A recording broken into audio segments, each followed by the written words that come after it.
Bakit hindi tayo aalis? Dahil nanalo tayo dito, meron pa tayong masunod na laban. Iisa-isahin natin sila. Iisa-isahin natin sila. Umabot lang tayo rito, kahit hindi 1 milyon. Kahit 10,000 lang. Kahit 10,000. Magpapaalam tayo sa mga kapatid natin sa pulisan at sa legislative branch. Babahayan natin yung loob na yan. Tama! Yan ay sa atin. Tama! Pera natin yan. Tama! Bahay natin yan. Tama! Lahat ng pupuntahan nating lugar, babahayan natin. Tama! Ang mabubuting congressman, kasama natin sa loob. Tama! Yung masasama, kahit hindi nyo na paalisin, tatakas yan. Tama! Agree! Basta ang pakiusap ko, makinig lang kayo kasi ang mga retired military, lalo na si General Romul Puquis, ayaw niyong may masaktan sa atin. Tama! Ayaw na ayaw niya. Tayo gusto na natin makasakit eh. Gusto nga natin pumatay eh. Sa totoo lang, sa galit. Pero ang gagawin natin, papatayin natin sila ng dahan-dahan sa paraan na naaayon pa rin sa kagustuhan ng ating mga retired general, lalo na si General Romul Puquis. Palakpakan natin, General Romul Puquis!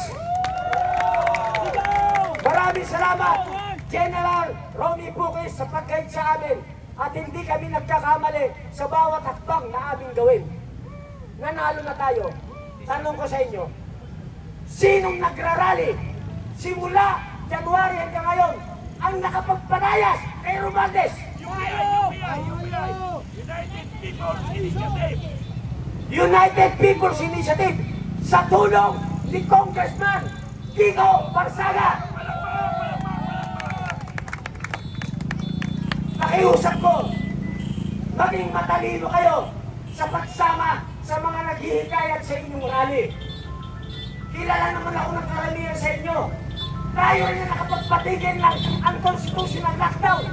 Tayo nagpatigil ng experimental na bakunahan na yan. Ngayon, nanalo na naman tayo. Kanino kayo sasama? Kay General Romy. Kay General Romy Puquis. Sa United People's Initiative. Tayo lang ang nagrarally na walang permit. Ito dapat yung maintindihan. Pag sumama kayo sa United People's Initiative, may batas na yan. At A6735, kahit hindi ka kumuha ng permit, basta nasa Freedom Park ka. Yes. Kung dumami kayo, siyempre, hindi kayo nasa sa Freedom Park, hindi iba nasa labas. Nakuha niyo yung logic? Yes. Para walang mapapahamak. Sasama ka sa liberal, sasama ka sa iba, kukuha silang permit, magrarally sila kung saan-saan, wala naman doon ang kalaban, mananalo kayo? Yes. Yung magrarally sa 21, mag-isip na kayo. Sumama na lang kayo sa amin. Bike. Ang panawagan ko doon sa magrarally sa 21, tanggalin nyo na yung pride, tanggalin nyo na yung political colors, tanggalin nyo na yan. Dapat! Para manalo tayo. Magsama-sama tayo. Tingnan nyo ba tayo nanalo? Pag hindi tayo sinaway ng ating mga kapatid na pulis, wala silang nakikita political colors eh. Oh. Yes! Pero kung nakita nila liberal, disperse ka. Nakita nila Duterte, disperse ka. Nakita nyo yung logic? Oh! Mananalo tayo. Sumunod lang tayo dun sa tamang proseso. Maniwala kayo. Ngayon, ang gagawin nyo nandito kayo ganito. Ikalat nyo na. Kayo ay bahagi na ng history. Okay, Pilipinas! Okay, bahagi na tayo sa history ng Pilipinas! Bakit tayo naging bahagi ng history bilang Pilipino? Kasi lahat tayo nandito, bobo sa mat. Magaling tayo sa history. Okay, sekretary natin, nilista ang grupo at saka mga individual. Ang magagaling sa mat, yung nasa loob. Oh. Bakit? Oh.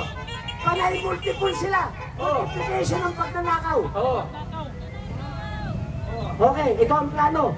Lahat ng plano natin, sinasabi natin sa mga kapatid natin kapulisan. Nakikipag-usap tayo. Hindi tayo yung pulis ng papasok, tapos galit tayo sa kanila. Karamihan ang nagrarally, kapag ka nandiyan pulis, nagbabantay galit. Anong kinalaman ng mga kapatid natin pulis na utusan lang sila? Pinapagod lang sila ng ating congressman. Ngayon, yung mga ungas, rally rito, rally lon, apply ng permit. Walang nangyayari. Pandemic, lockdown, walang face mask, bakuna.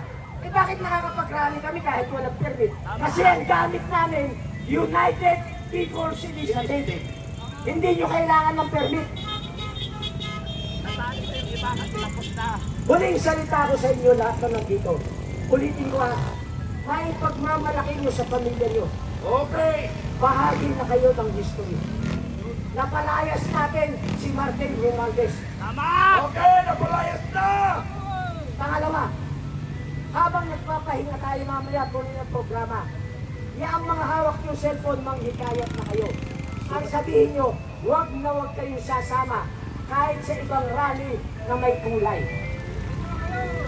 Duterte, liberal, na may kulay. I-disperse kayo. Maniwala ko. Huwag kayong sasama ang gamit na pangalan, private group, or mga political party. Laging may argumento yan. Laging UPI. Tayo ba? May argumento nung simula kahapon. Wala. Wala kayong plug eh. Ang bitbit natin, United People's Initiative. Doon lang tayo mananalo. Ngayon ikalat nyo na, mag-invite kayo. Bawat isa sa inyo, mag-invite ng 100 hanggang 1,000. Okay, Okay. Dahil bukas may gagawin tayo. May gagawin tayo bukas. Mayroon tayong gagawin. Maraming salamat sa inyo. On behalf ni General Romy Bucris, kami po ay nagpapasalamat kay Colonel Mitran. Maraming salamat sa inyo. Dito tayo. At may gagawin pa tayo. Ipapanalo natin ang laban. Okay, palakpak.